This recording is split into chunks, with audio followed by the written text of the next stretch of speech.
ભળવામાં, ટકી જવામાં, જીવવામાં. આમાં જયભાઈ વારંવાર દાખલો આપે છે કે તમે નવો મોબાઈલ ખરીદો અને એ મોબાઈલનો ડેટા બીજા મોબાઈલમાં ટ્રાન્સફર કરતા હો ને તો તમને મોબાઈલવાળો કહે કે એને વચ્ચે અડતા નહીં તો હેંગ થઈ જશે. એ બિચારી પોતાના ઘરેથી જે ડેટા લઈને આવી છે એને ટ્રાન્સફર તો થવા દો. વચ્ચે બટન દબાવીને હેંગ શું કામ કરો છો એને? આપણે બધા જ આવા છીએ. અને સ્ત્રીની હરીફાઈ પુરુષ સાથે છે એવું માનનારી તમામ સ્ત્રીઓને મારે કહેવું છે કે પુરુષે સ્ત્રીને બહુ સન્માન આપ્યું છે સાહેબ. સતી પ્રથા રોકવાનું કામ પુરુષે કર્યું છે, સ્ત્રીએ નથી કર્યું. વુમન્સ એજ્યુકેશનનું કામ જેટલું પુરુષોએ કર્યું છે એટલું સ્ત્રીઓએ નથી કર્યું. સ્ત્રીની મેડિકલ ફેસિલિટીઝ અને સિઝેરિયનથી શરૂ કરીને મેનોપોઝ પરના રિસર્ચ પુરુષોએ કર્યા છે, સ્ત્રીઓએ ઓછા કર્યા છે. ઇન્ફર્ટિલિટી પરના રિસર્ચ જેટલા પુરુષોએ કર્યા છે એટલા સ્ત્રીઓએ નથી કર્યા. આપણે આ મોટા કોન્ટ્રીબ્યુશનને નજરઅંદાજ કરીએ છીએ અને પતિ એમ કે પણ તારે શું કામ કરવું છે, ત્યારે એમ કે મને કંઈ કરવા નથી દેતા. એકચ્યુઅલી નીકળો તડકામાં. હું તો બધા પુરુષોને સલાહ આપું કે જે લોકોની પત્નીઓને કામ કરવું હોય એને 6 મહિના કરવા દેવું જોઈએ. એની મેળે જ કહેશે કે મને નથી ફાવતું. આખી જિંદગી પછી તમારી વિરુદ્ધ ફરિયાદ નહીં કરે કે તમે કંઈ કરવા નથી દીધું. પેલો લાડુ ખાધો નથી ને એટલે એનો સ્વાદ ખબર નથી. થવા દો. આ હું અહીંયા ઊભી છું ને હોળીના દિવસે, મારો પરિવાર ઘેર છે, અહીંથી 6 કલાક હું સુરતથી અમદાવાદ જઈશ ગાડી લઈને. ખબર પડે 2-4 વાર આવું કરે ને તો ખબર પડે કે જિંદગી કેમ જીવાય છે. 6 કલાક જે પુરુષ ઘરમાં નથી સૂતો ને સાહેબ, એ 6 એસી નંખાવે છે, કારણ કે પરિવાર સુખી રહે.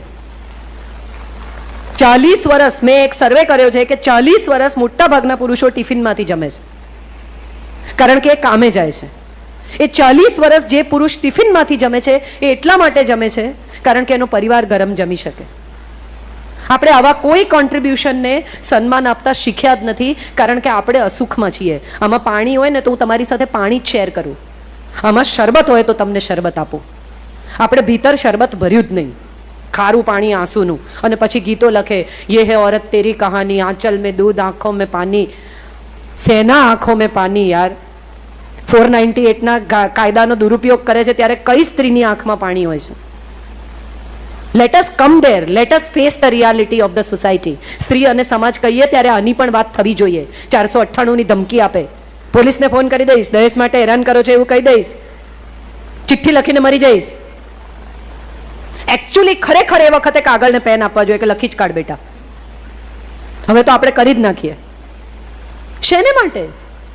જે કાયદા આપણા પ્રોટેક્શન માટે બનાવવામાં આવ્યા છે, સેક્સ્યુઅલ હરેસમેન્ટના, દહેજના, એ કાયદાને આપણે આપણા જ પોતાના લોકોની વિરુદ્ધમાં વાપરતા થઈ ગયા, એટલા સ્વાર્થી થઈ ગયા. અને પછી ફરિયાદ કરીએ છીએ કે સ્ત્રીનું સમાજ સન્માન નથી કરતો. સ્ત્રીએ સમાજને પહેલા તો સન્માનને પાત્ર બનવું પડશે. તમારે કંઈ જોઈતું હોય તો એને પહેલા ડિઝર્વ કરવું પડે, પછી ડિઝાયર કરાય. આપણે એ સન્માનને લાયક થવું પડશે. સ્ત્રીએ પુરુષની સાથે ઊભા રહેવું પડશે. કોઈ દિવસ કોલંબસ અમેરિકા ના શોધી શક્યો હોત જો એની પત્નીએ પૂછ્યું હોત કે કેમ પણ તમે એકલા જ રહી ગયા છો શોધવાવાળા, રહો ને ભાઈ ઘરમાં ખોટે ખોટા રખડ્યા વિના, તો કોઈ દિવસ ના શોધી શક્યો હોત. રાધા અને કૃષ્ણ પરણ્યા નહીં એટલે અમર થયા. પરણ્યા હોત તો રાધાનું નામ પહેલા ના લખાતું હોત. રાધા કહેતી હોત એને કે પણ કેમ જવું છે તમારે અત્યારે હવે મથુરા, અત્યારે ત્યાં શું છે? આપણે બધા જાણ્યા વગર, સમજ્યા વગર, આ ભિન્નતાને સ્વીકાર્યા વગર અસમાનતાના ભયમાં એટલા ડરી ગયા છીએ કે સમાજ આપણને કઈ રીતે ટ્રીટ કરે છે એ વિશે ફરિયાદ કરવા સિવાય કશું કરી જ શકતા નથી. આપણી આંખે પાટા બાંધેલા છે બહેનો, આંખો ખોલી નાખો. સમાજ તો એનો એ જ છે જે આજથી 100 વર્ષ પહેલા હતો. આપણે બદલાયા છીએ અને માટે આપણને લાગે છે કે સમાજ આપણને કરેક્ટલી ટ્રીટ નથી કરતો. કેટલા ઘરો છે કે જેમાં પતિ પોતાની પત્નીનું પૂર્ણપણે સન્માન કરે છે. હમણાં થોડા દિવસ હું રહીશભાઈનો દાખલો આપું. અમીબેન એમની પાછળ બેકબોન છે. એમણે જે પૂછ્યું કે હું નર્વસ થાઉં તો પત્નીને પૂછું છું, એ જોક તરીકે કદાચ સાચું હોય પણ સત્ય તરીકે પણ એટલું જ સાચું છે. એ આવીને બોલી જાય, બાકી જે રીતે અમીબેન કામ કરે છે હું જોઉં, મને એમ થાય કે બધું છોડીને આ સ્ત્રી પોતાના પતિની સફળતાનો પાયો બની છે. સલામ છે એવી સ્ત્રીઓને. અને કોઈ દિવસ સ્ટેજ પર ના આવે, કોઈ દિવસ એમ ન કે પછી મારું તો બોલજો. હા, ત્યાં હમણાં એક વરુણ ગ્રોવર નામનો કોમેડિયન આવ્યો છે, સ્ટેન્ડઅપ કોમેડિયન. કોઈએ ના જોયો તો જોજો. એ વરુણ ગ્રોવરે પદ્માવતી વિશે બહુ સરસ કીધું કે સંજય લીલા ભણસાલીનું પૂતળું બાળ્યું, દીપિકાનું પૂતળું બાળ્યું, રણવીરસિંહનું પૂતળું બાળ્યું, એટલે શાહિદ કપૂર આવ્યો ને એણે કહ્યું કે મારું પણ બાળો, હું પણ છું, મને પણ ગણો. આવું નહીં કહેનારા પણ લોકો છે. અદ્ભુત. અને હું માનું છું કે એવા પાયામાં દટાઈ જતી સ્ત્રીઓ કશું માગ્યા વગર દટાઈ જાય છે. પછીથી 25-50 વર્ષે જાગીને એમ કે બોલો હું તો દટાઈ ગઈ, કઈ જ્યારે દશરથના રથમાં આંગળી ખોસે છે ને ત્યારે એવું નથી કહેતી કે ખોસું પહેલા 2 વચન આપો, આવું નથી કહેતી. એણે આંગળી નાખી, પૈડું ચાલ્યું, દશરથે ઈચ્છાથી કહ્યું કે 2 વચન આપું. અને ત્યારે પણ એણે કહ્યું કે અત્યારે મારે કંઈ નથી જોઈતું, મને જોઈશે ત્યારે માગી લઈશ. આ સ્ત્રી છે સાહેબ, અને આ આપણા સ્ત્રીત્વનું ગૌરવ છે. બહુ જ સરસ વાત સાથે મારી વાત પૂરી કરું, પછી થોડી પ્રશ્નોત્તરી કરીએ. અમૃતા પ્રીતમ અને સાહિરના પ્રણયની વાત બધાને ખબર છે, પણ એક ઇમરોઝ નામનો માણસ જે એની સાથે 40 વર્ષ રહ્યો, એણે કોઈ દિવસ એવું કહ્યું નથી કે મારું નામ લખજો, હો મને ગણજો, 40 વર્ષ તારી જોડે રહ્યો, સાહિર તો ભાગી ગયો. આવું એણે કોઈ દિવસ નથી કહ્યું. અમૃતાજીના ગયા પછી એમણે થોડી કવિતાઓ, થોડી નઝમો લખી. એમાંની એક નઝમ મને બહુ ગમે છે. એક દિન અમૃતા ને પૂછા થા સાથ ચલતે ચલતે. ઇમરોઝ પેન્ટર છે. એક દિન अमृता ने पूछा था साथ चलते चलते, आ साथ चलते चलते પણ બહુ અગત્યનું છે કે तुमने कभी woman with a mind paint किया है? આઇન્સ્ટાઈનના ફોટા લગાડીએ આપણે કોલેજમાં, પણ મેરિલિન મનરોનો ન લગાડીએ. કેમ? આમ તો આઇન્સ્ટાઈનને મગજ ને મેરિલિન મનરોને બ્યુટી બંને કુદરતે જ આપ્યા, પણ મેરિલિન મનરો આપણે માટે અગત્યની નથી. કેમ? કારણ કે એણે આમ કરીને ફોટો પડાયો પેલા ફ્રોકમાં.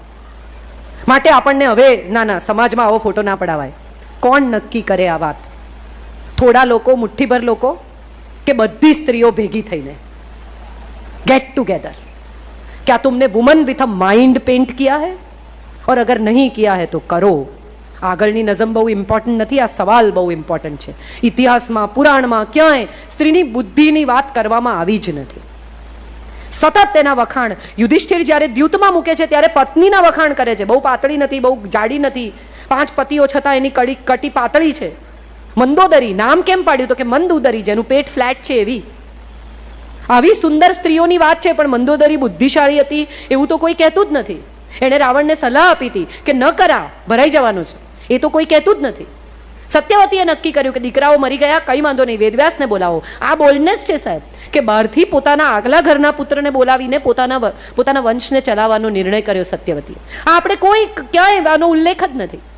ઉલ્લેખ શેનો છે? તો કે કપડાં ખેંચ્યા. પણ કપડાં ખેંચ્યા ત્યારે એ તાકાત હતી એનામાં કે 2 હાથ ઊંચા કરીને એણે એમ કહ્યું કે હે ગોવિંદ, હે ગોપાલ, આવ, બચાવ, કર. આ શક્તિ એ સ્ત્રીત્વ છે. કપડાં ખેંચાય કે ન ખેંચાય એમાં ન પડો.